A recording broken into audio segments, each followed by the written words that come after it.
Honorable Chairman, there's a beautiful song by Don McLean. The beautiful song by Don McLean called Starry, Starry Nights. It's actually a eulogy of Vincent van Gogh, one of the greatest artists, a brilliant impressionist painter, and probably the most influential figure in the history of Western art, and yet a very sensitive human being. His paintings sold for millions and millions of dollars, but he died in abject poverty. He painted ordinary people, cypress trees, beautiful flowers, landscapes, and starry nights. He suffered from depression and psychotic episodes and delusions. He once said, "There's nothing more artistic than to love people." He loved everything around him, but he was scared of loneliness. In a bout of depression and loneliness, he cut off his ear and later committed suicide. When he was alive, no one cared for him. The song ends, "The world was never meant for one as beautiful as you." On the other hand, sir, the movie Beautiful Mind is about John Nash, the most brilliant mathematician. John Nash also suffered from depression and mental illness, but the difference is he had support of his wife and family, and he got good treatment and care, and he went on to get the Nobel Prize in mathematics. These people have severe disabilities, sir. Yes. These people had severe disabilities, but they also had phenomenal abilities, sir, more than most of us. So we as a country need to recognize and support these beautiful minds. The Mental Health Care Bill 2016 repeals the Mental Health Care Act of 1987, and it is very, very comprehensive. I appreciate the Honorable Minister for taking the views of all the stakeholders in drafting the bill, the political parties, the medical fraternities, the civil societies, the standing committee, and the judiciary. Congratulations, sir. Earlier, the laws governing the mental illness, the Indian Lunatic Asylum Act 1958 and the Indian Lunacy Act 1912 ignored the human rights aspect. After 40 years of independence, we did enact the Mental Health Care Act of 87, but it was really not implemented, sir. The present bill is comprehensive and includes access to health care for mentally ill people, treatment, rehabilitation, insurance, right to choice of treatment, but most importantly, decriminalizes attempts at suicide and regulate mental establishment. The Honorable Minister had earlier said that this bill, the earlier bill was regulation-centric, whereas this bill is patient-centric. I congratulate him, sir. But how do you provide support and care for these vulnerable individuals? Firstly, awareness and acceptance. Mental patients face social stigma. Public need to be aware.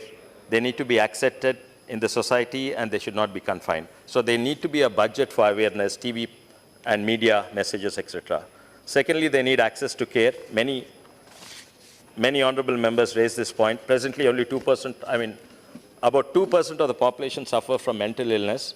But other day, Shashi Tharoorji and Matabji was mentioning it is 5%, and NIMHANS says is 10.6% of the population has some form of mental illness. And there are only about 3,500 psychiatrists, sir. We need more institutions like NIMHANS. And, but more importantly, about the psychology. There's been a great emphasis on psychiatrists, and psychiatrists are doctors who give chemicals and medicines, sir. We need psychologists, and psychologists are even more scarce. There are only about 1,000 or so registered psychologists in the country. And there are so many branches of psychology, including health psychology, sir. We need to really look at how we can increase the number of psychologists in our country, sir. Most hospitals and institutions do not have psychologists, sir. We are very glad this bill has provisions for insurance cover of mental illness. But in cases of mental illness, many cases, they are comorbid conditions, sir. Because of mental illness, other diseases like heart attack and gastroenterology exist, and sometimes the opposite. Because of other diseases, mental illness exists. Now, even if you provide insurance coverage, insurance are private companies and they're independent entities, even PSUs. How do you make them, their policies cover this, sir? We can enact a bill in the parliament, but what if they don't provide the coverages? Because it's a business issue, we can't force them. The issue of psychological consultations are not covered under the insurance, and psychological consultations today are not covered in the insurance policies, and are very likely that tomorrow also, after this bill, they may not be covered, sir. The most important question regarding insurance, sir, a lot of mentally challenged children are born mentally challenged. So whose insurance covers them, the mother's or the child? So there need to be a public health support system for that, sir.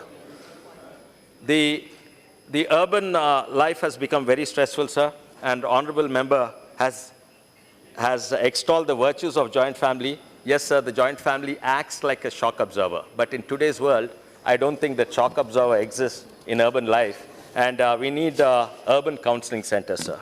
But it's not just an urban problem, sir. We talk so many times about farmer suicide. And a lot of times it's not because of lack of fertilizers or lack of rainfall, because the lifestyle is changing and youth are fleeing. So the elderly and the middle-class farmers are living without support in the villages, sir. We need medical counseling, psychological counseling there. NIMHANS has a rural outreach program, but it's very, very, very tiny, and it's probably the only one in the country. We need more programs like this, sir. Property management. We've seen in so many movies that criminally minded relatives declare somebody lunatic and usurp their property, sir. We need protection, and the bill, there's a lacuna in the bill, and it doesn't protect the property of the mentally challenged people, sir. But most importantly, sir, the budget puts the entire thing in perspective. Currently, the mental health accounts for 0.16% of the total union health budget. The union health budget itself is a little small, of 2.2% of the overall budget. So if you translate it, the budget for mental health will be 0.0036. The minister can correct me on this, but if it is so low, how can we really implement this bill? 0.0036% of the entire.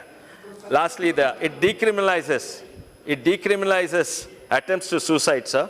That is very welcome. But also we've seen in many cases that criminals commit crime and then they go to the court and take shelter, saying at the time of crime they were mentally unstable. Again, an important point of distinguishing and codifying behavioral disorder from mental disorder.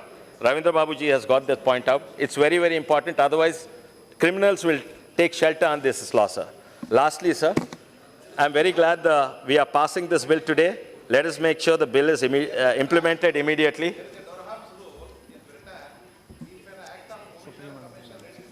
Absolutely. Absolutely. But behavioral change is something else. You're absolutely right. But, sir, in the end, we should make sure that no one will ever say our country, India, is not meant for one as beautiful as these people. On behalf of the TRS Rashtra Samiti, I support the bill, sir, and its speedy implementation. Thank you, sir.